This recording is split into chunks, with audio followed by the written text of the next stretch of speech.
I had struggled with drugs and alcohol basically my whole life. But God basically intervened in every single way and delivered me completely from it. And that was a really long journey. But in that, He had shown me, go back to school. I have this creative life for you, and whatever that looks like.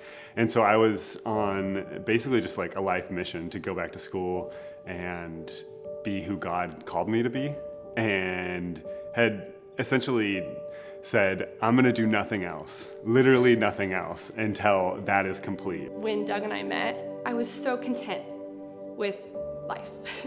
The good, the bad, definitely hard things, plenty of crazy things, but enjoying each day. Officially, connected at an event at our church, and we talked for a long time at this event. Yeah. And we were both just like, oh great, we're like a friend. It took us a while to get to a place where we were actually dating, because I had walls up, like I said. Yeah. I was like, I'm not dating anyone. This is my time. God's asked me to do this. I'm gonna do this, right?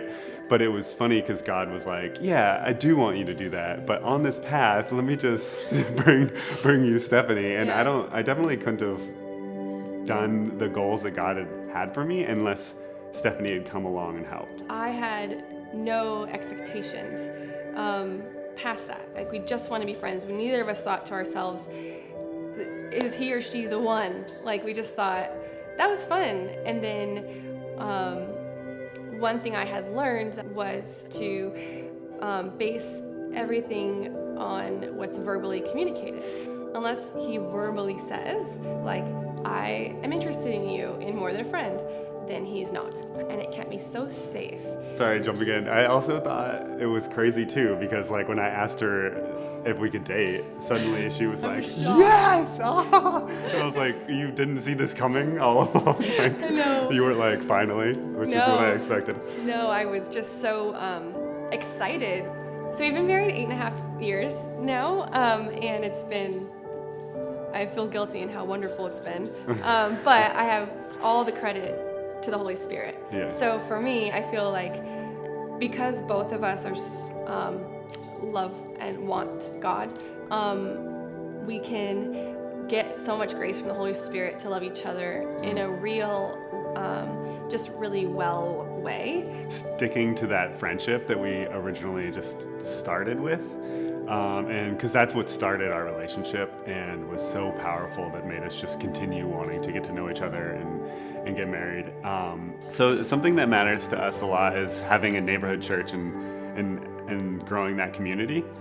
Basically, right after the Manhattan campus of C3 opened, we were like, all right, let's go there. The community couldn't be more loving. Mm-hmm. It's like the perfect neighborhood community.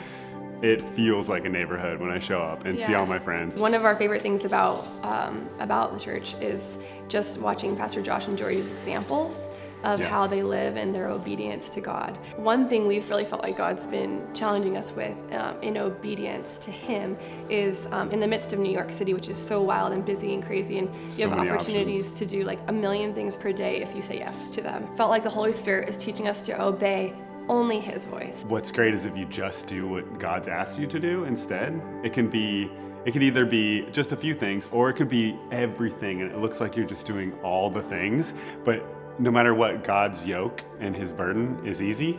So it's equally simple, no matter who you are or what He's asked you to do. I love that. And even seeking God together to ask the Holy Spirit, like, can you help us to know what you want? And building that faith together and just listening to God's voice and then following it together kind of makes it even more fun. We get closer with God as we're seeking Him and believing for Him to show us His perfect path that He would prefer for us.